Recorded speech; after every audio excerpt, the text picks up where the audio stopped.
गिबियावनो बयखौबो बड' निउस इउटुब चेनेलनि गोदान खौराङाव बरायबाय। नोंथांमोननि थाखाय बे समाव माखासे खौरां लाबोदों।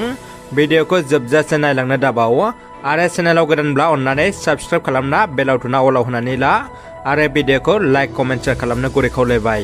दानिया फैदो दिनैनि खौराङाव। गिबि खौराङाव दङ गाहाय मन्त्रि नरेन्द्र मदिया आर्टिसान्स आरो क्राफ्टसमेननि थाखाय बिश्वकर्मा बिथांखि बेखेवदों। गाहाय मन्त्रि नरेन्द्र मदिया आर्टिसान्स आरो क्राफ्टसमेनफोरनि जौगाथायनि थाखाय बिश्वकर्मा बिथांखि बेखेवदों। दारकायाव 5,400 कौटि रांनि लुफुंनाय जसभूमि मुंनि इन्डिया इन्टारनेशनेल कन्भेन्शन सेन्टारखौ बेखेवनाय समाव बे बिथांखिखौ फोसावनानै होदों। बेजों लोगोसे बे हाबाफारियाव नुजाथिफैनाय आर्टिसान्स आरो क्राफ्ट बानायगिरिफोरजोंबो सावरायलायदों गाहाय मन्त्रि मदि बिथाङा। गरामारा गुदि बर' थुनलाइ आफादा सनाथि मायथाइ फोरबो फालिनो लाहार फाहार खालामदों। सनितपुर जिल्ला बर' थुनलाइ आफादनि आवथायाव थानाय गरामारा गुदि बर' थुनलाइ आफादा फैगौ 2022 मायथाइनि जानुवारि दाननि 5, 6 आरो 7 अक्ट'आव सनाथि मायथाइखौ गाजा गोमजायै गाब होनानै खुंफुंलांनो थाखाय लाहार फाहार खालामनायखौ नुनो मोन्दों। दिनै मंगलबार गोथार बाराय सानाव मुंख्लं खाम्फा गायसननाय जायो। बे मुंख्लं अन्थाइ खाम्फाखौ गायसनो गरामारा गुदि बर' थुनलाइ आफादनि बारग' आफादगिरि मनिन्द्र नार्जारिया। बे मुंख्लं खाम्फा गायसननायाव बाहागो लानो हादोंमोन गरामारा गुदि बर' थुनलाइ आफादनि आफादगिरि सैथ सिं नार्जारि, मिसामारि गुदि बर' थुनलाइ आफादनि नेहाथारि कुमुद बर', समाज सिबियारि सैत्यनाथ ब्रह्म, बाबुराम बसुमतारी आरो गोबां मेलेमजिबिया बाहागो लानो हादोंमोन।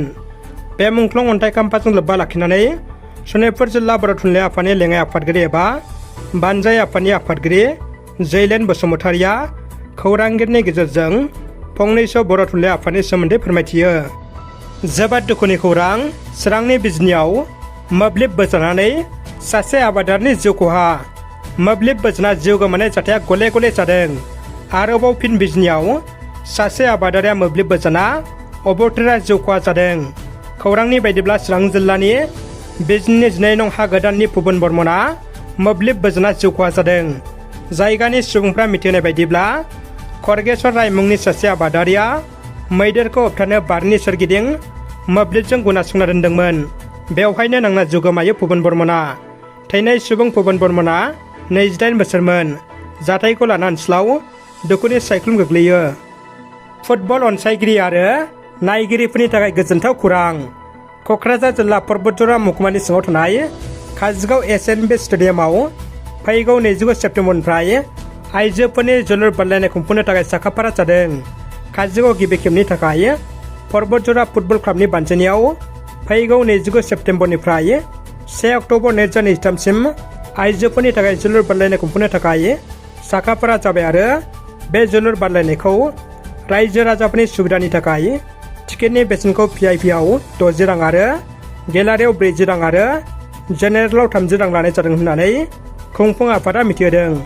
मख'नो गोनांदि बे जोलुर बादायलायनायाव बाहागो लाफैगोन क'क्राझार साइ FC, आलिपुरदुवार FC आरो पाटगाव FC लोगोसे गवालपारा जिल्लानि सिङाव थानाय दुबदुरा FC गासै 4 आइजो क्लाबा बाहागो लाफैगोन होननानै खुंफुं आफादा फोरमायदों। लोगोसे पर्बतजरा हालामनि साफ्रोमबो जोलुर अनसायगिरि रायजो राजाफोरखौ लैहोर लैहोर फैनानै नायफैनो थाखाय खावलायहरदों। दानिया फैदो गुबुन मोनसे खौराङाव। क'क्राझाराव समाज सिबियारि फालांगियारि भरत शर्मानि खौरांगिरि मेल। खौरांगिरि मेलाव भरत शर्माया सनातन धोरोमनि सायाव इन्डिया एलायन्स राजखान्थि हान्जानि दैदेनगिरिफ्रा बायदि बायदि बाथ्रा बुंनायनि सायाव गोख्रों फिनजाथाय होदों। बिथाङा बुंदों दि इन्डिया एलायन्स राजखान्थि हान्जाया धोरोमनि सायाव बेबायदि जानला मोनला बाथ्रा बुंनायनिफ्राय गोजानाव थानो नांगौ होननानै खौरांगिरि मेलनि गेजेरजों समाज सिबियारि भरत शर्माया गोख्रोङै बिबुंथि होदों। फालांगियाव बर' फिसाफ्रा बे समाव दावगाफुदों। क'क्राझार सहरनि RNB र'डआव गोदानै बेखेवदों एल'पेथिक मुलिनि गला। क'क्राझार सहरनि RNB र'डआव दिनै सानजौफु समाव गोदानै जेनेरिक आदार मुंनि एल'पेथिक मुलिनि गला बेखेवदों। जापन बसुमतारीनि गोख्रों नाजानायाव गोदानै फसंनाय एल'पेथिक मुलिनि गलाखौ बेखेवना होयो ब्रह्म एन्टारप्राइजनि बिगोमा फनेश्वर बसुमतारीया। बे हाबाफारियावनो जापन बसुमतारीजों लोगो गलानि मावफारियाफ्रा बाहागो लायो। मख'नो गोनांदि क'क्राझार सहरनि RNB र'डआव गोदानै बेखेवनाय जेनेरिक आदार मुंनि एल'पेथिक मुलिनि गलायाव कास्टमारफ्रा 80% मुलिफोरखौ मोनगोन होननानै रोखा बुंथियो। बिटिआरआवनो गले गले बर' फिसाखौ गावथारबाय थानाया साननो गोनां खालामदों।